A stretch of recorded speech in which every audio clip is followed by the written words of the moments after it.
Kenalkan saya Cynthia Mala Pratama. Saya Zafira Israfnia. Saya Mutia Citra Nabila. Saya Chelsea Dinera Wijaya. Dan pada siang hari ini kami telah bertemu bersama brand manager dari brand Citos, yaitu dengan Bapak Eri. Untuk Pak Eri bisa perkenalan terlebih dahulu. Ya, nama saya Yuniar Eriantono.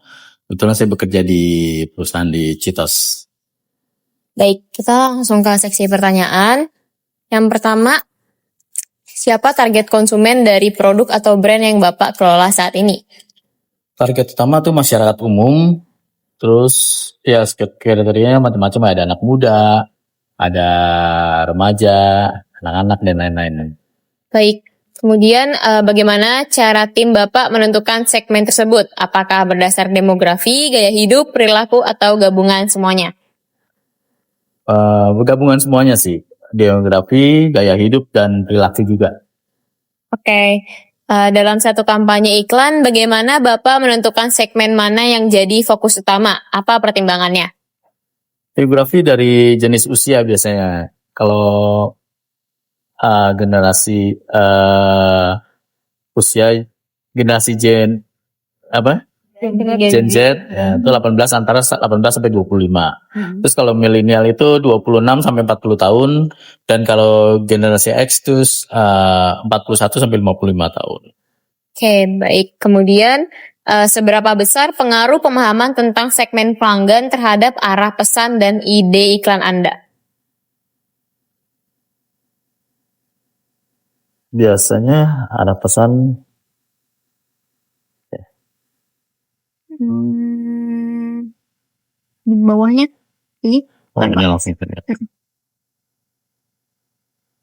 Segmen pelanggan adalah kunci untuk menciptakan peran dan ide iklan yang relevan, efektif, dan personal. Tanpa pemahaman yang mendalam tentang siapa target audiens kita, kampanye iklan kita akan berisiko gagal mencapai tujuan biasanya. Oke, baik. lanjut ke lain. Apa keunggulan utama atau unique selling point produk Bapak untuk konsumen? Keunggulan utama untuk konsumen yaitu dengan mempertimbangkan beberapa hal, yaitu apa produk kita, siapa target konsumen kita, dan apa yang membedakan produk kita dengan pesaing. Terus bagaimana sih Bapak memastikan pesan atau nilai utama produk Bapak itu tersampaikan dengan jelas di iklan, terutama di TV? Fokus pada satu pesan utama sederhana, jangan terlalu yang banyak informasi, narasinya jelas dan singkat, terus gunakan musik atau efek suara yang mendukung ya. Terus jika ada pesaing, tapi klaimnya mirip dengan produk Bapak, strategi apa sih yang Bapak gunakan agar pesan produk Bapak itu tetap menonjol? Biasanya kita fokus pada referensi yang lebih spesifik ya. Contohnya jika ada pesaing klaim kualitas tinggi, saya gunakan kata terbuat dari 100% bahan organik yang bersertifikat, kalau kayak gitu. Atau jika pesaing klaim tahan lama, saya akan gunakan tahan air hingga kedalaman 100 meter atau ganti narasi yang lebih. Oke, berarti sama tapi kata-katanya aja yang beda. Iya. Terus Bapak pernah nggak mengubah pesan utama atau proposisi nilai dalam iklan? Dalam dunia periklanan, mengubah peran utama dalam iklan adalah hal yang umum ya katanya. Terus dan sering digunakan alasannya. Ada yang persaingan yang ketat, muncul pesaing baru misalnya. Terus pergeseran tren atau perubahan tren pasar. Terus maka itu kita bisa harus beradaptasi biasanya dengan kondisi pasar yang sekarang. Iya, untuk pertanyaan selanjutnya lagi, gimana Bapak menentukan alokasi budget untuk masing-masing saluran, misalnya antara TV nasional, TV lokal, atau enggak media sosial? Biasanya fokus pada kesadaran merek nasional. Misalnya TV nasional biasanya 60%, TV lokal itu 10%, dan media sosial itu 30%. Terus, apa yang menjadi pertimbangan utama Bapak dalam memilih stasiun TV untuk menayangkan iklan produk Bapak sendiri? Biasanya dengan biaya iklan, berapa biaya untuk menayangkan iklan-iklan kita di stasiun TV dan seterusnya. Terus waktu tayang, kapan waktu yang bagus untuk produk kita ditayangkan. Terus kualitas program dan seberapa kualitas program yang akan ditayangkan untuk stasiun TV tersebut. Hubungan seperti apa yang ingin Bapak bangun dengan konsumen lewat kampanye iklan? Misalnya sebagai teman, solusi, atau yang lain? Sebagai teman, jadi santai, akrab, mudah didekati, empati, seperti itu. Terus menciptakan rasa kedekatan dan kepercayaan dari kehidupan sehari-hari. Terus solusinya menunjukkan bahwa merek dapat memecahkan masalah, memenuhi kebutuhan konsumen dengan efektif. Oke, baik. Selanjutnya, bagaimana Bapak menggunakan iklan untuk tidak hanya menarik pelanggan baru, tapi juga untuk menjaga loyalitas pelanggan yang udah ada? Targeting dengan tepat karena memahami minat dan perilaku dan cara pelanggan. Terus tawarkan dengan jelas yang menarik, visual yang kuat, gunakan gambar, video atau berkualitas tinggi, terus memberikan penawaran khusus. Selanjutnya, selain iklan, adakah program marketing lain yang mendukung hubungan dengan konsumen? Biasanya pemasaran media digital, ya, terus sama customer service.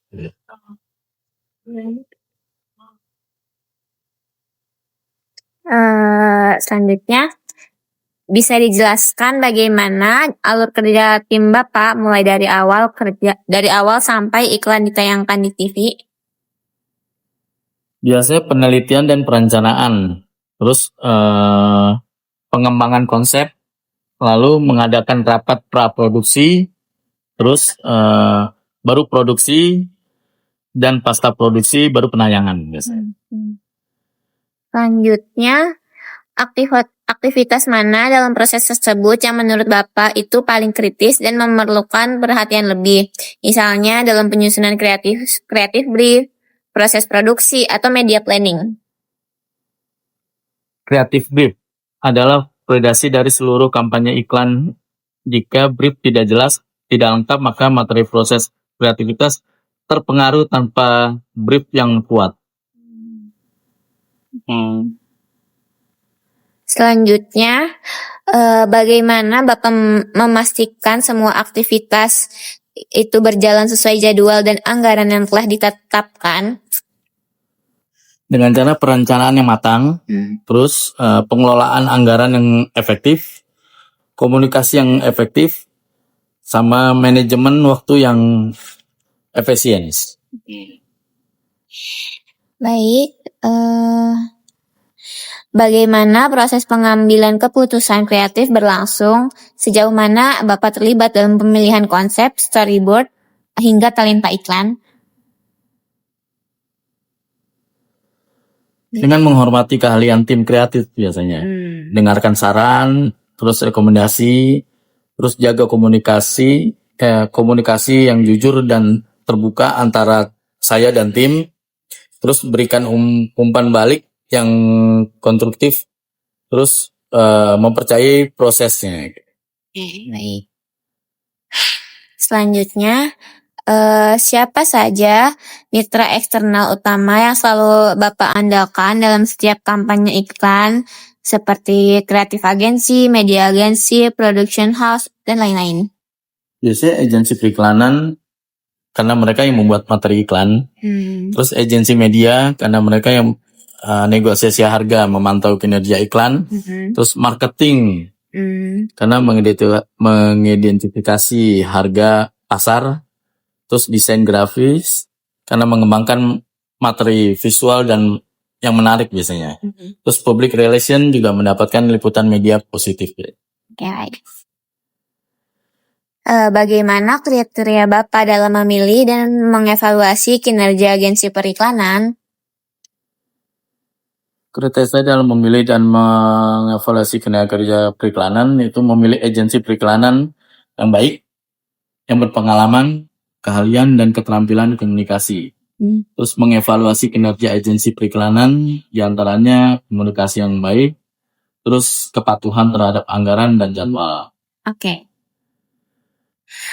Bagaimana Bapak mengatur kerjasama dengan stasiun TV agar jadwal penayangan iklan sesuai target?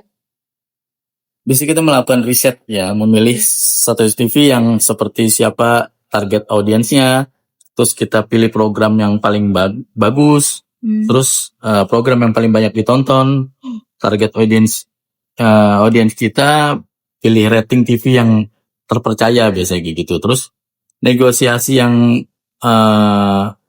mengandalkan seperti ajukan proposal jadwal iklan yang diinginkan, terus negosiasi harga berdasarkan volume pembelian, durasi, dan lain-lain.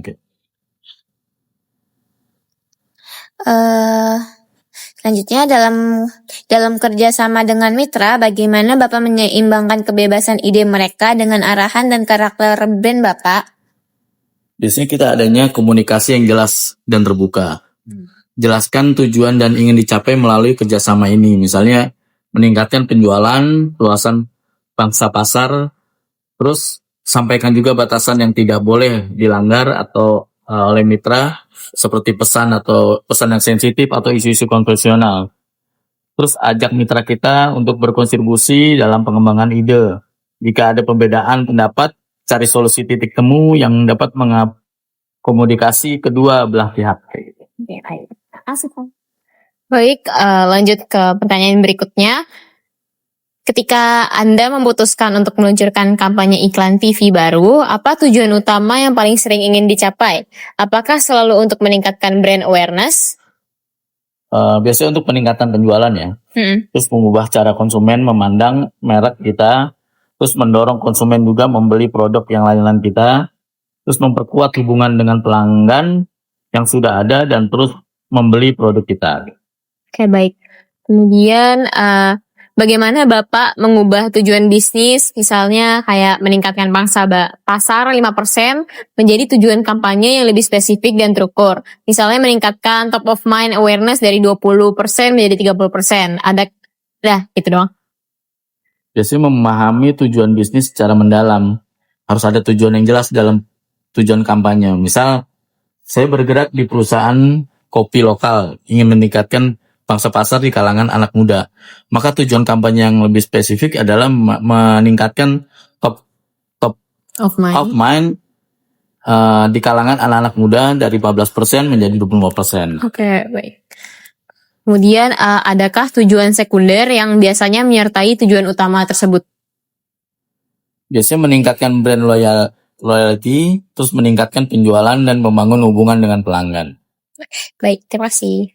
Selanjutnya, dalam satu iklan yang berdurasi 30 detik, apa satu hal terpenting yang harus diingat oleh penonton selama melihatnya?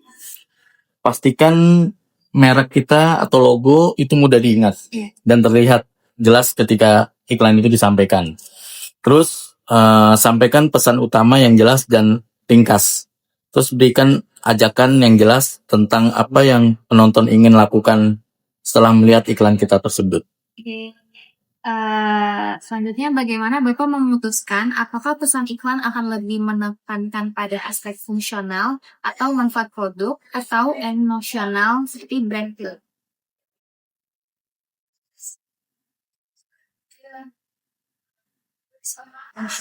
Emosional yang menunjukkan brand feeling ya. Kita dapat membantu lebih terorganisir biasa. Di Indonesia penting untuk mempertimbangkan faktor-faktor budaya dan agama yang membuat iklan atau pesan emosional yang menekankan nilai-nilai keluarga, persahabatan, dan sangat menarik perhatian audiens. Oke. Pertanyaan terakhir dari saya, bagaimana Bapak memastikan pesan tersebut relevan dan mudah dipahami oleh target audiens Bapak? Biasanya kenali target audiens kita secara mendalam, seperti kumpulkan data-data tentang usia, jenis kelamin, dan lain-lain. Terus gunakan bahasa sehari-hari yang mudah dipahami semua orang. Terus tampilkan situasi dan karakter yang mirip dengan kehidupan sehari-hari. Oke, pertanyaan selanjutnya, selain rating dan share, data spesifik apa yang Bapak gunakan untuk memilih stasiun TV? Misalnya kayak profil penonton atau kesesuaian program. Profil penonton itu dilihat dari usia, jenis kelamin, dan Selain rating dan share, data spesifik apa yang Bapak gunakan untuk memilih stasiun TV? Misalnya profil penonton atau kesesuaian program. biasanya rating penonton itu dilihat dari usia, jenis kelamin, lokasi, gaya hidup penonton, atau yang sangat penting untuk memastikan stasiun TV juga tersebut menayangkan target audience. Terus kualitas program. KPI melalui kualitas program berdasarkan kategori seperti sinetron, religi, dan lain-lain. Hasil penilaian ini dapat menjadi referensi bagi lembaga penyiaran TV dalam meningkatkan kualitas tayang. Oke, terus gimana strategi Bapak dalam menentukan perempatan waktu, misalnya kayak prime time sama non prime time, dan frekuensi penayangan iklan? Kalau prime time itu iklan yang menurut yang baik biasanya ditayangkan antara jam 16 sampai 22. Ketika jumlah penonton TV paling tinggi. Dan kalau non prime time itu biasanya iklan yang muncul di luar prime time, pagi, siang, atau larut malam. Seperti rokok, terus dan lain-lain. Jadi iklannya harus tergantung sama Sama jam juga. Kalau kayak snack atau chicken biasanya kan kalau hari libur tuh hari Minggu pagi gitu, anak pagi ya. nonton. Nah itu bagus banget. Terus apakah Bapak mempertimbangkan lingkungan iklan di jenis iklan kompetitor yang sering muncul di stasiun TV yang sama? Tentu ya, untuk mempertimbangkan lingkungan iklan yang ada, biasanya menghindari asosiasi negatif atau memaksimalkan dampak iklan atau mengurangi bisingan iklan.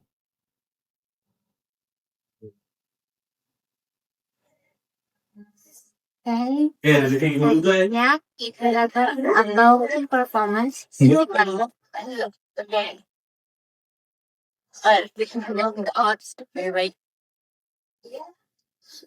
Sebelum kami selesaikan, kami mengucapkan terima kasih banyak Sama-sama. Pak Edi telah meluangkan waktu untuk kami mewawancari Bapak.